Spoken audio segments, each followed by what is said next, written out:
we think that RPP is a plan, we as professionals should make a plan. Those who fail to plan to fail. RPP stands for rencana pelaksanaan pembelajaran. Jadi RPP itu lesson plan sama dengan LP lah kalau kita singkatkan. A lesson plan is a teacher's plan for teaching a lesson. Kemudian a lesson plan is a teacher's guide for running a particular lesson. Plan di situ ada apa saja? It includes the goal, how, the measuring. Jadi sebenarnya ada 3 intinya. 3 A's. A yang pertama itu aims, A yang kedua itu activities, kemudian A yang ketiga adalah assessment. The 3 keys of RPP or lesson plan. Well, di mana sih kita menuliskan RPP itu? RPP can exist in the teacher's mind, or on the back of an envelope, or on one or more beautifully formatted sheets of A4 paper. When? Kapan sih kita menulis RPP? Lesson plan is usually prepared in advance. Jadi memang harus sebelumnya. It can either cover a one-off activity, bisa saja satu pertemuan, bisa saja beberapa pertemuan yang kita anggap sebagai satu paket, misalnya satu kali. Bukunya, siapa sih yang bikin? Untuk siapa sih? Untuk siswa, atau untuk kita? Untuk kita, the primary audience for a lesson plan is us, the teacher. Our supervisor, for example, principal or department chair, may require us to submit lesson plans, and then we may also share them with the colleagues. So consider other academics as the secondary audience. Maksudnya, when we write the lesson plan, we have to think about other people who will read this.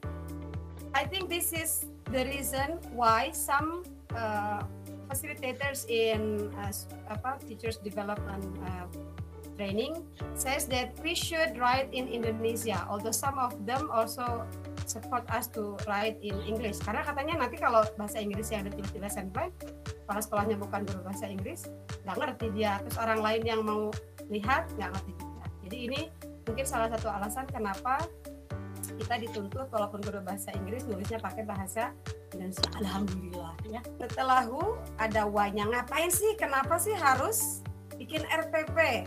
Nah, ini saya juga rangkum dari beberapa sumber di internet menunjukkan bahwa kita profesional.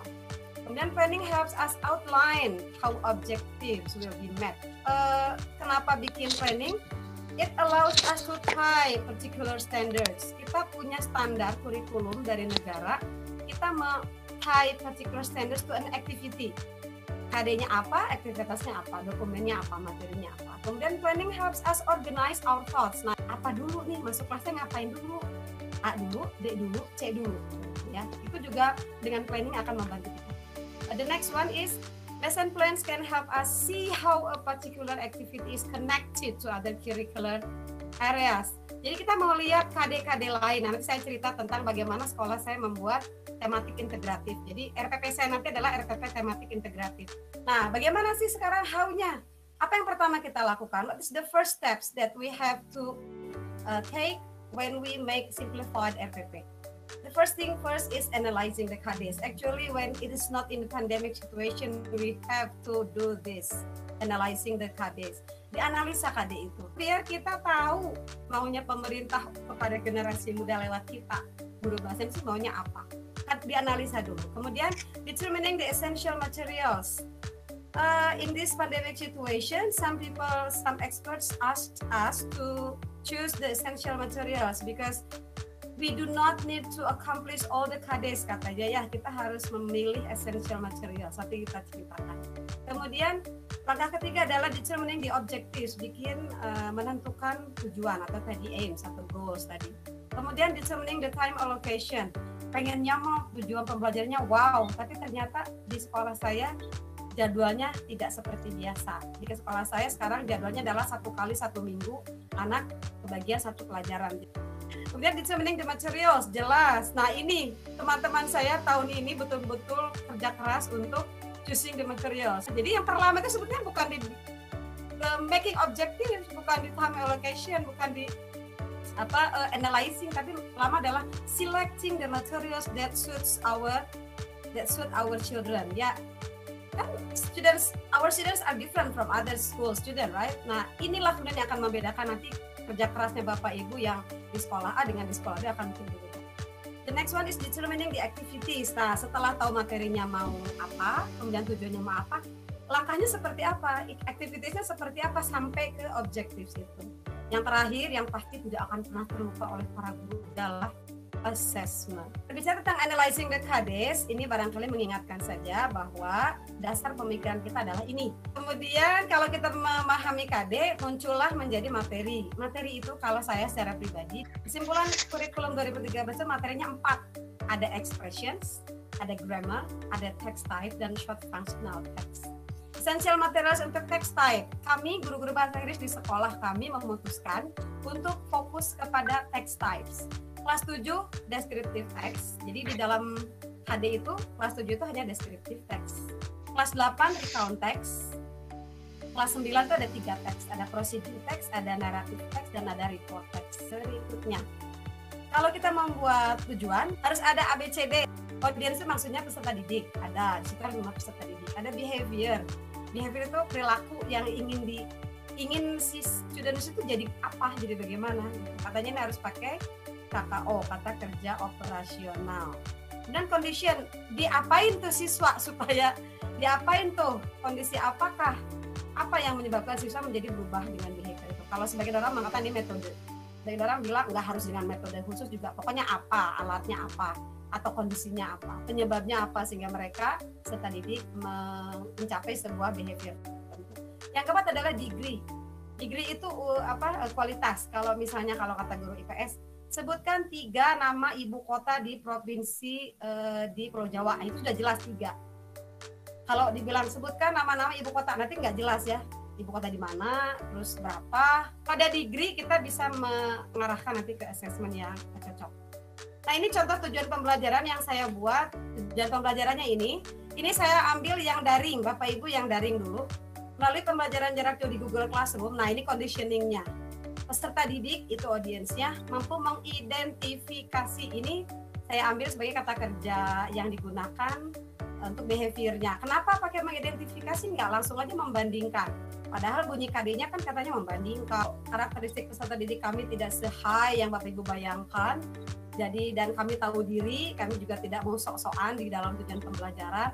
Lebih baik kami menerapkan hal-hal yang kecil, simple, tetapi semoga bisa diraih oleh anak-anak ya. Mengidentifikasi apa? Fungsi sosial, struktur teks, dan unsur kebahasaan dari teks naratif tulis dan menyusun teks naratif tulis. Jadi di situ muncul ada pengetahuan dan keterampilan. Setelah objectives adalah determining time allocation. Nah ini, Bapak Ibu lihat ini judul di lembar pertama PPP kami, rencana pelaksanaan pembelajaran tematik integratif moda daring nomor 1. Jadi tema 1 itu kami sepakat tema kelas 9 adalah hereditas, yang menjadi rajanya adalah IPA. Kemudian materi penunjang adalah past continuous tense. Ya, ada di KD di kelas 9, salah satunya adalah past continuous tense yang menyatu dengan present continuous, dan future continuous kalau tidak salah. Nah, alokasi waktunya kita langsung membayangkan, karena di sekolah kami itu setiap 2 minggu anak yang tidak daring itu ganti modul, yang luring itu ganti modul, maka kami sepakat setiap 2 minggu itulah materi diberikan. Jadi 2 minggu 2 kali 60 menit. Nah, aktivitasnya seperti apa? Ini langkah-langkah pembelajaran yang kami coba diskusikan. Pendahuluannya ini, jadi awal kita bikin WhatsApp group. Kemudian ini karena anak awal ya, ini pertama kali masuk di tahun ajaran ini. Kita di WhatsApp group. Guru mengenalkan diri karena kan kita masuk ke kelas yang sebelumnya bukan murid kita ya. Harusnya nomor 3. Guru menyiapkan psikis siswa, jadi mental juga bahwa kita nggak akan bertemu tatap muka saudara-saudara kayak empu gitu ya. Akhirnya ya mereka harus siap dengan melihat laptop, melihat HP. Saya juga sama membayangkan ada anak-anak di depan ya. Berikutnya yang langkah keempat harusnya guru meminta siswa membuka Google Classroom. Baru kejelas sudah diberikan. Ini karena ini daring ya. Bapak Ibu nomor 5. Guru mengingatkan siswa untuk tetap melakukan protokol kesehatan. Nah ini ceritanya ini karena kita lagi pandemic situation. Terlihat ini.